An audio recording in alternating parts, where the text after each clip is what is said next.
你这个骗子！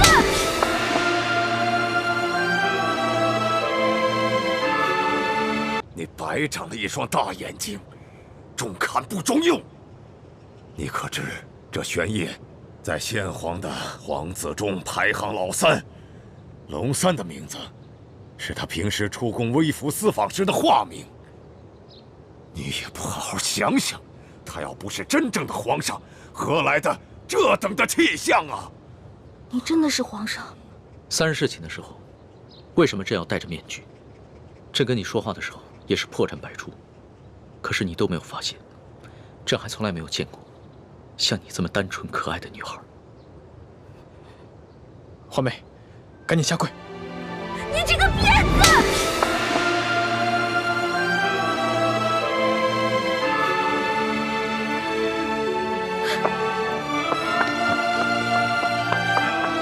皇上，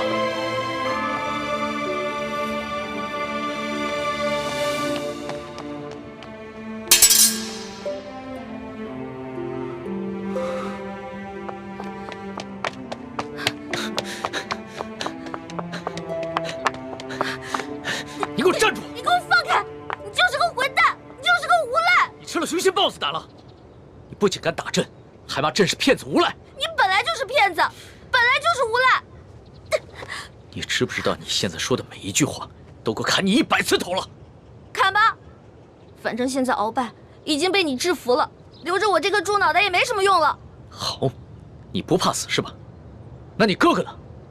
你知不知道你打了朕要被诛9族的？好啊，你先是利用我，现在利用完了对吧？我没有价值了，你就知道欺负我，砍我的头，还要诛我9族，有你这样欺负人的吗？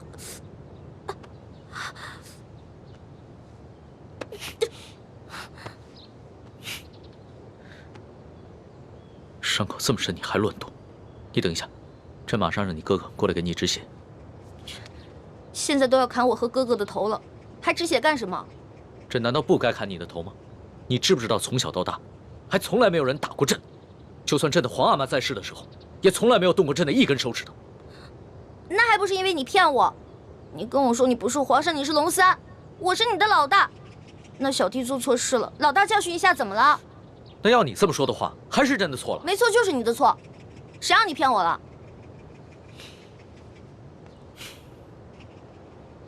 不过龙小弟，你不会真的要砍我跟我哥哥的头吧？你说呢？你当着那么多人的面打了朕，朕要是不惩罚你一下的话，还怎么君临天下呀？你还有没有良心啊？刚刚是谁冒死帮你跟鳌拜拼命的？刚刚你确实挺勇敢的。朕原本以为你就算真的担心朕，但也只会躲得远远的。我现在真是后悔了，早知道我就应该让鳌拜把你大卸八块的。朕要是被大卸八块，你也好不到哪儿去。你忘了你跟朕结拜过？你还说我被你玩的团团转，你现在很得意很开心是不是？那你不也一样吗？啊，老骗我这个那个的，现在知道自己牛皮吹大了。我从小生在穷山村里面，我以为皇上都是那种威严的，哪成想是你这种泼皮无赖样啊！我怎么就泼皮无赖了？那你还一直女扮男装欺骗朕呢？啊？反正你踢朕挨了一刀，又给了朕一巴掌，这事扯平了。不过，龙小，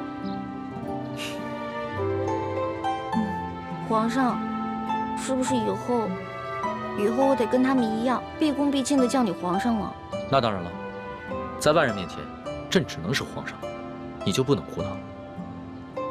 只不过，私底下，你如果还愿意叫朕龙小弟的话，朕会很开心的。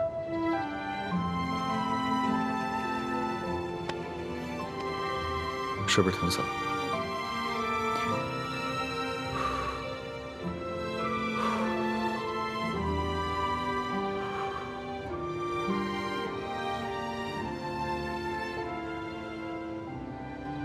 所统，奴才在。朕封你为国史院大学士。奴才谢主隆恩。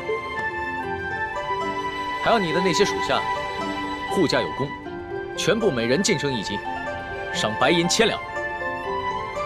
谢皇上，奴才遵旨。皇上万岁万岁万万岁！平身吧。这。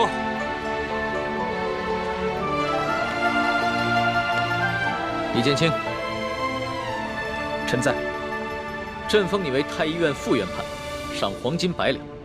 皇上，臣之医术还不够格担任太医院副院判一职，若是勉强忝居高位，于臣也未见有益。臣护驾乃是臣分内之事，不求封赏，只求当好一名御医。你年纪轻轻就能淡泊名利，很好。不过既然是你救了朕，那就是为朕立下了大功，朕也得赏罚分明啊。你要是不愿意升职的话，那朕就赐你一件黄马褂，准你有急事的时候，可以直接穿着黄马褂进宫见朕。多谢皇上。桓大爷，奴婢在。你为了帮朕铲除鳌拜，不惜冒着生命危险潜伏在鳌拜的身边，还识破了鳌拜要给朕下毒的阴谋，为朕擒下鳌拜立下了首功，可谓是有胆有识、有勇有谋的女中豪杰。你想要什么，尽管说出来，朕都会遂你的愿。皇上，奴婢只有2件事想请求皇上。这第一件事，想让皇上撤去奴婢的答应之位。朕本来就要准备取消你答应的封位，封你为嫔，让你做一宫之主。皇上误会了，奴婢不是嫌答应的封位太小，而是奴婢只想做一个小小的宫女。为什么？因为奴婢的满八旗身份是鳌拜帮我伪造的，之前为了迷惑鳌拜，所以皇上给奴婢封了一个答应之位。可是现在鳌拜已经就擒了呀，所以奴婢也没有必要再假意的做皇上的后宫嫔妃了。这有什么的？朕早就想过了，找一个八旗的宗亲认你做义女，赏你们李家一个满八旗的身份就是了。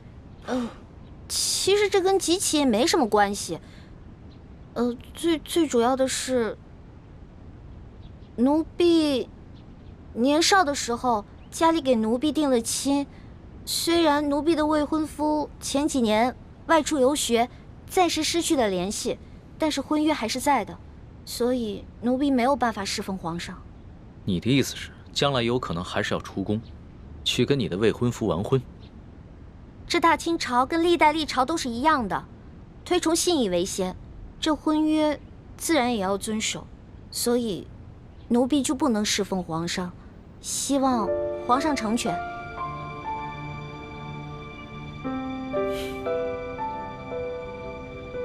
你既然不愿意做朕的嫔妃，那朕也就不强求你了。你毕竟是立下了大功，朕也不会让你做一个普通的宫女。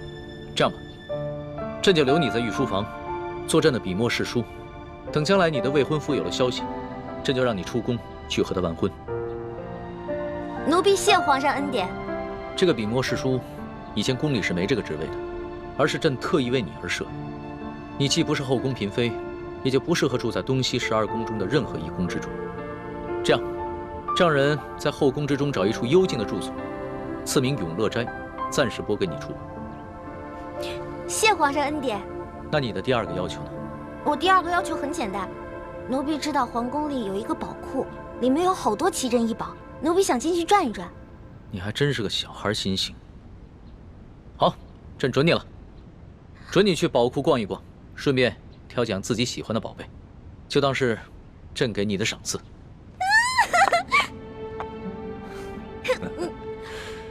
多谢皇上恩典。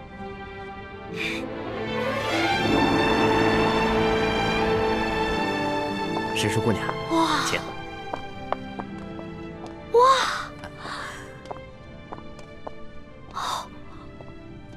公公，这皇宫宝库里面有这么多的宝物啊！是啊，我都不知道挑什么了。石叔姑娘，我跟你说，这宝库中的奇珍异宝啊，有数十万件。姑娘喜欢哪一件，告诉我，我来帮你选。李公公啊，你可知道皇上为何让我来选宝物啊？这个不知道，但是我知道，如今姑娘可是皇上身边的大红人呐。我在这宫中已经30、40年了，还是第一次看到奉旨到宝库中来悬赏赐的事情啊。这皇上啊，让我来挑宝物啊，实际上是给我下了道密旨，是让我来这儿找铜匣的。哎，但是这事儿除了皇上知道，只有你我知道，不许告诉第4个人啊。奴才明白，姑娘你放心，我在这宫中当差好几10年了，就一样好处，嘴巴紧，从来不乱讲话。这个好，继续保持啊。好，走，我带你去看看册子啊。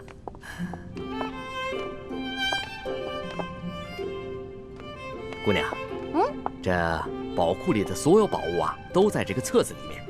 我们看看这个铜匣，这个是铜匣的，你看看，这个宝库里的铜匣呢，一共有174件，不知姑娘想要哪一件啊？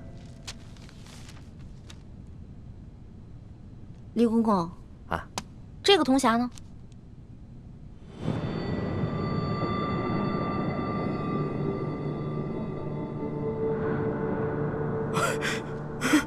姑娘饶命啊，姑娘！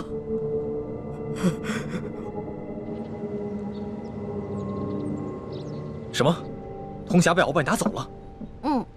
李公公说大概3个月前吧，这个鳌拜呢私自拿走了一个铜匣，还叮嘱他不能告诉任何人。我去登记册上看到铜匣的形状，应该就是我们要找的那个。恐怕不是鳌拜私下拿走的，是李公公亲自拿去献给鳌拜的。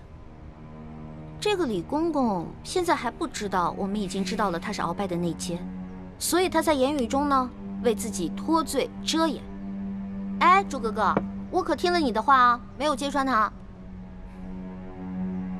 你刚才说什么？3个多月前，那不正是义父告诉我们铜匣秘密的时候吗？难道鳌拜也知道了铜匣的秘密，所以抢先一步拿走了铜匣？可是鳌拜怎么知道铜匣的秘密呢？难道我们明珠谷出了奸细？奸细？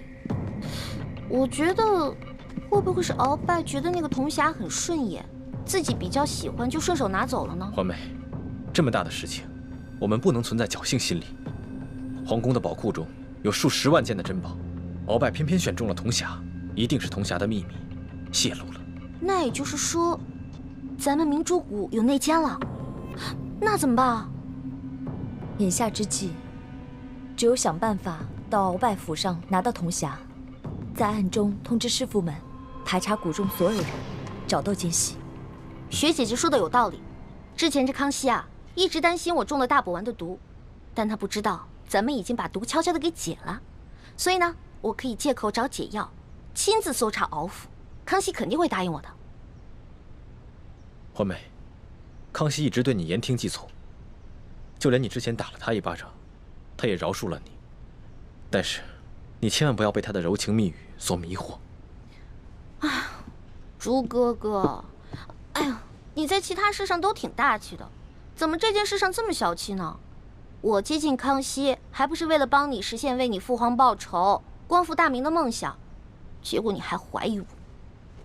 对不起，环美，是我想多了。也不知道为什么，我心里总是不踏实。等我们拿到了铜匣，一起撤出紫禁城，再也不要见康熙了，好吗？怎么，你不愿意啊？哎呀，说实话啊，在这皇宫里呢，有最大的老大罩着我，想吃什么吃什么，想玩什么随便挑，这种感觉还真让我轻飘飘的。我还想多享受几天呢。你呀，哎呀，好了，我只是把我自己内心的话说出来而已嘛。为了不让你生气，我保证等找到铜匣以后，跟你们一起撤，行了吧？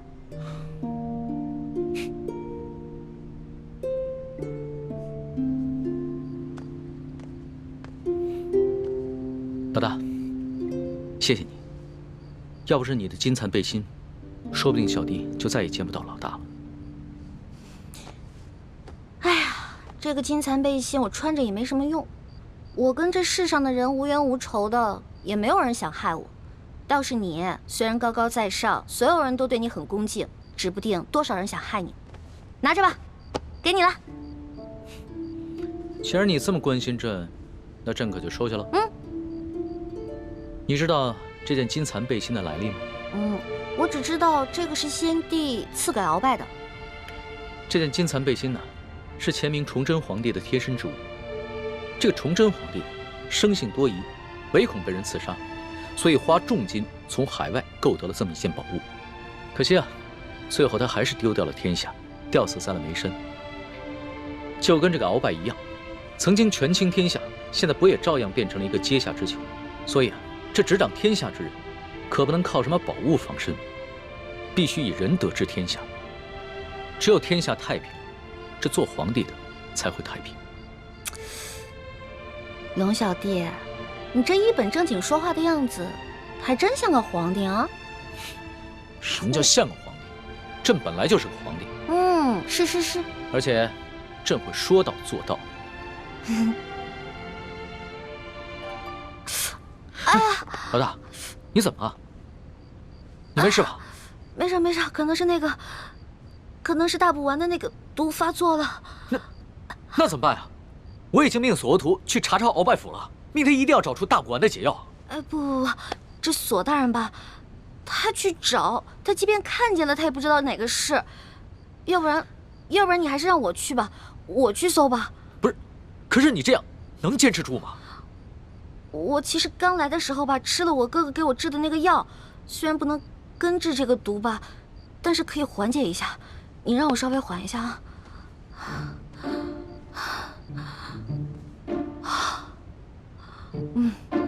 好多了，应该没问题了。行吧，那你就赶紧拿上朕的金牌，去鳌拜府查吧。龙小弟，如果我去搜的时候看到一些金银财宝，我能不能顺便带走点？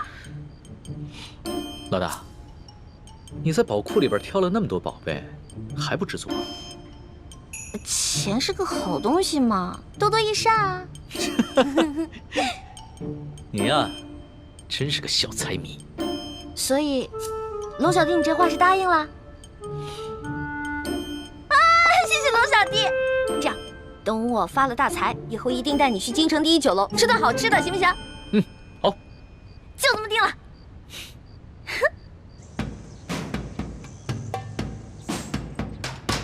还不去？师叔姑娘，这都是为你准备的。来，尝一尝，应该是不错的啊。经典一下。好吃。好吃吗？好吃。啊。翡翠时间，这边。的确好吃。等一下。啊。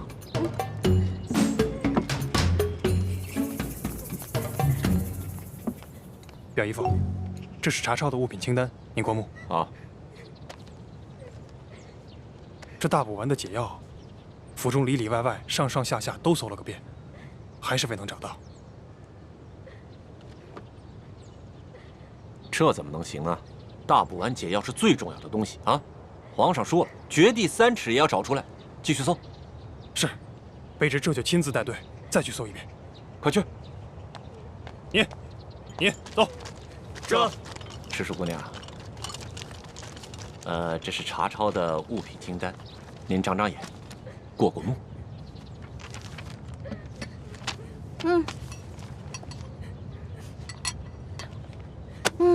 不用看了，这个不对。不对。哪里不对啊？啊，师叔姑娘。这个清单啊，肯定不对。这不对吗？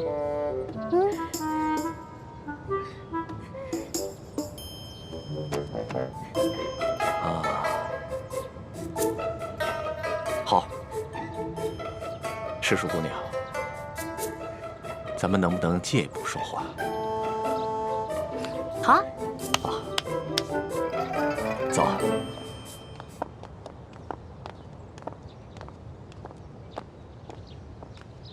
参见大人。行了，走吧。行，走。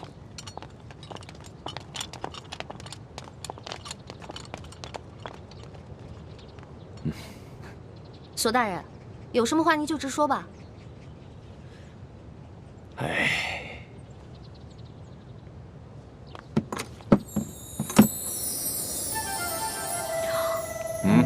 哇，这么多金银珠宝啊，连在皇宫的宝库里都没见过呀。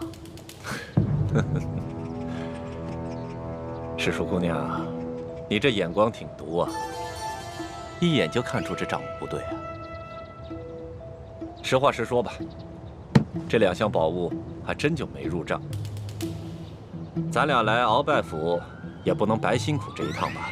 咱们2-1天作5，把这2箱宝物给它分了，这样如何？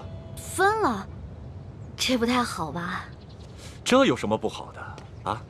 这皇上命咱们俩来查抄这鳌拜府，其实就是想赏咱们俩一个发财的机会，这你都不懂吗？那也是，咱就别跟皇上客气了。是啊，那咱跟皇上客气什么呀？啊？那这样，一会儿你找个人啊，帮我把这箱抬到永乐斋去。没问题啊，这个包在我身上，你就不用担心了啊。那世淑姑娘，这些账目可对了？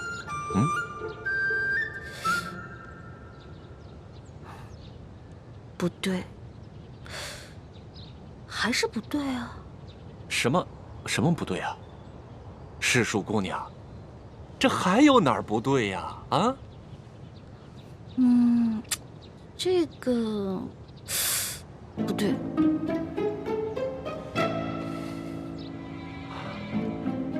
行，你厉害，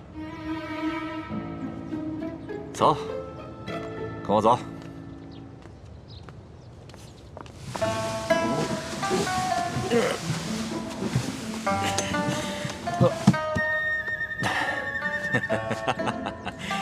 哎呀，世淑姑娘，这是我藏的最后1箱的宝物了，啊，没入账的宝物了。哎，这个箱子也没有。鳌拜到底将铜匣子放到哪儿了？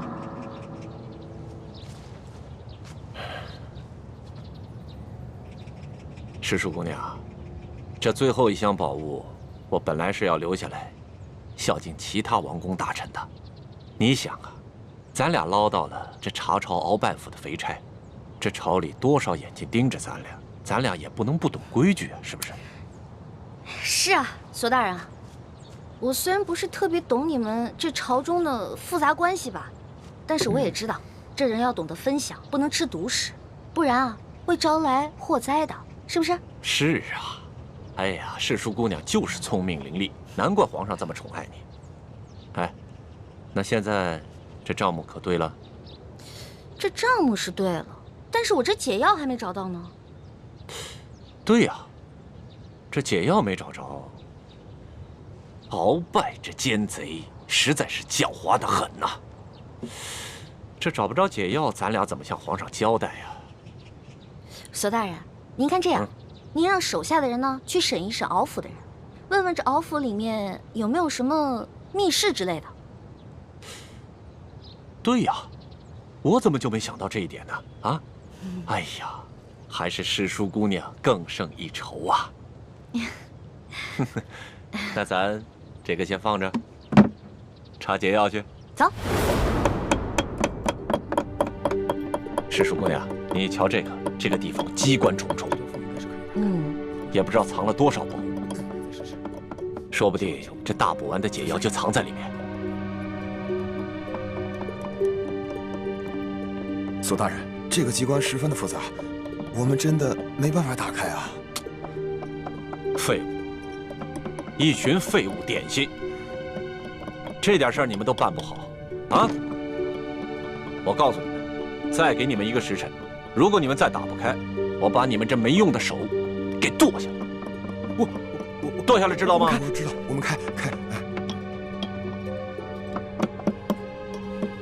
索大人，消消气啊！我觉得他们打不开，跟您站在这儿也有关系。您想啊，您站在这儿，他们紧张啊，紧张肯定打不开。要不然您看这样行吗？您到外面啊，歇息歇息，喝个茶，我来看着他们。还真说不定啊。嗯，那行，那就麻烦世淑姑娘帮我先盯着点儿。好嘞。啊，你们听好了啊，一切都听世淑姑娘的安排。是。